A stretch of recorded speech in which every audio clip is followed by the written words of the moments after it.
दिखाते हैं जो आपने तस्वीर देखी, जिसमें आपने साफ तौर पर समझा कि किस तरह से युवती ने वहां पर हंगामा किया। अब एक बड़ी खबर की तरफ रुख करते हैं। ये बड़ी खबर योगी सरकार से जुड़ी हुई। योगी सरकार ने जारी किया विकास कार्यों का बुकलेट और इरादे ने काम अनेक नाम से बुकलेट जारी की गई है। नारा दिया गया, इरादे ने काम अनेक। बुकलेट पर भगवान श्री राम की तस्वीर भी लगाई गई है। तो यूपी सरकार की यह बुकलेट विकास कार्यों को लेकर है। बुकलेट के जरिए विकास कार्यों को गिनाएगी योगी सरकार।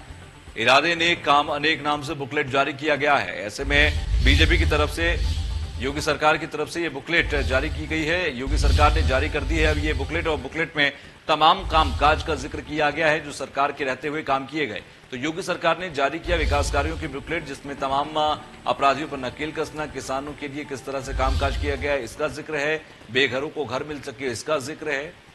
इसके साथ ही साथ रोजगार प्रदेश का भी जिक्र किया गया, कैसे रोजगार दिया गया, स्वरोजगार दिया गया, गरीबों की कैसे मदद की गई, कैसे सांप्रदायिक तौर पर बेहतर व्यवस्थाएं दी गई, आस्था को कैसे बेहतर तौर पर यहां पर सुविधाएं दी गई। तो ये तमाम चीजें हैं जिनका जिक्र इस बुकलेट के अंदर है, और इस बुकलेट में तमाम विकास के कार्यों का भी जिक्र किया गया है। तो बीजेपी सरकार की तरफ से यह बुकलेट जारी की गई। भारतीय जनता पार्टी की आस्था प्रभु राम और राम मंदिर के निर्माण में है। करोड़ों करोड़ राम भक्तों की तरह भारतीय जनता पार्टी और उसके कार्यकर्ताओं ने भी मंदिर निर्माण के आंदोलन में भाग लिया। 4.5 साल हो चुके हैं, उत्तर प्रदेश की सरकार ये नहीं बता पाई कि नौजवानों को रोजगार कितने दिए।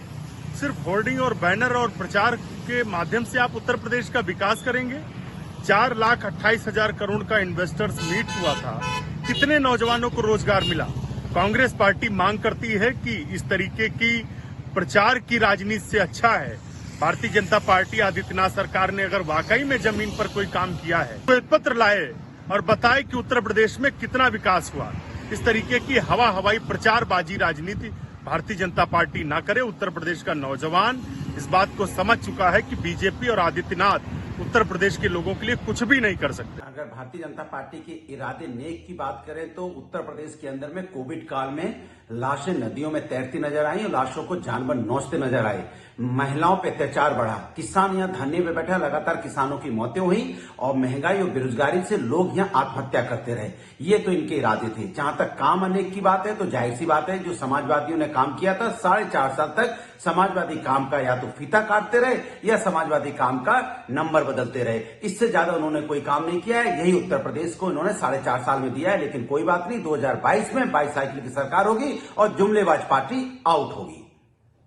तमाम आईसीयू और तमाम चीजों का जिक्र यहाँ पर है। और इसके अलावा निराश्रित हुए बच्चों को, जो कि हाल ही में योजना लॉन्च हुई मुख्यमंत्री बाल सेवा योजना, इसमें 4,000 रुपए प्रतिमाह भरण पोषण सुविधा देने की बात कही गई है। ये इसका दूसरा पन्ना है। ठीक तीसरे पन्ने पर अगर आते हैं तो यहाँ पर प्रधानमंत्री गरीब कल्याण अन्न योजना की बात कही गई है, जिसमें 5 करोड़ लोगों को यहाँ पर 35 किलोग्राम राशन जो है वो दिया गया है। यानी गृहस्थी के अनुसार करीब 5 किलोग्राम प्रति व्यक्ति प्रति यूनिट दिया गया है। यानी करीब 5 व्यक्ति के अनुसार करीब 35 किलोग्राम ये राशन दिया गया है। इसमें 23 लाख श्रमिकों के भरण पोषण के लिए 1,000 रुपए प्रतिमासिक धनराशि जो दी गई, जिसको करीब 230 करोड़ की धनराशि के बारे में जानकारी बताई गई है। इसके अलावा फिर ठीक इसी पन्ने पर, आधे पन्ने पर अपराधियों पर किस तरह से नकेल कसी गई है, कानून व्यवस्था को लेकर के यहाँ पर पूरे आंकड़ों के साथ में जानकारी दी गई है। ठीक इसके नीचे अगर हम जाते हैं तो खुशहाल किसान यानी किसान कल्याण मिशन के तहत यहाँ पर गन्ना किसानों का जो भुगतान है, साथ ही साथ प्रधानमंत्री किसान निधि योजना है, इन तमाम चीजों का जिक्र आपको यहाँ पर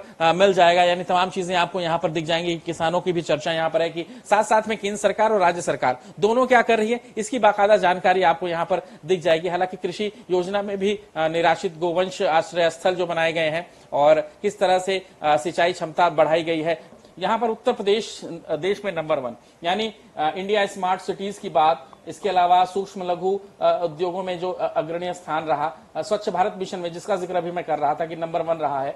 इसके अलावा पीएम किसान सम्मान निधि योजना में प्रथम रहा, सौभाग्य योजना, खाद्यान्न योजना, गन्ना, चीनी, गेहूं, आलू, इन सब में जो प्रथम उत्पादन रहा है और इन सब का एक रिकॉर्ड रहा है। इन सब के जो कहा जाता है कि सरकार को इसके लिए अवार्ड भी मिले थे। इंडिया स्मार्ट सिटीज अवार्ड 2020 में यूपी को प्रथम पुरस्कार मिला है। तो प्रधानमंत्री आवास योजना में प्रथम स्थान, यानी जहां जहां पर सरकार को प्रथम स्थान मिला था उन सभी का जिक्र यहां पर सरकार के जरिए से किया गया है। और ये बताया गया है कि 4 सालों में किस तरह से उत्तर प्रदेश को कई जगहों पर पहले स्थान पर ला करके खड़ा किया गया है। चाहे वो यहाँ पर पीएम सम्मान निधि की बात हो, या फिर स्मार्ट सिटी की बात हो, या फिर सूक्ष्म लघु उद्योग की बात हो, प्रधानमंत्री आवास योजना की बात हो, इन तमाम योजनाओं का जिक्र करते हुए ये जानकारी दी गई है कि किन किन स्थानों पर सरकार को पहले नंबर पर स्थान दिया गया है। तो इन तमाम चीजों के साथ में ये पूरे 12 पन्ने की बुकलेट जो है वो जारी की गई है। जाहिर है कि राम का सहारा, योगी के विकास की बात, इन दो चीजों के साथ ही 2022 की वैतरणी नदी पर इस बार भाजपा उतरने जा रही है। संदीप के साथ विजय मिश्रा ने न्यूज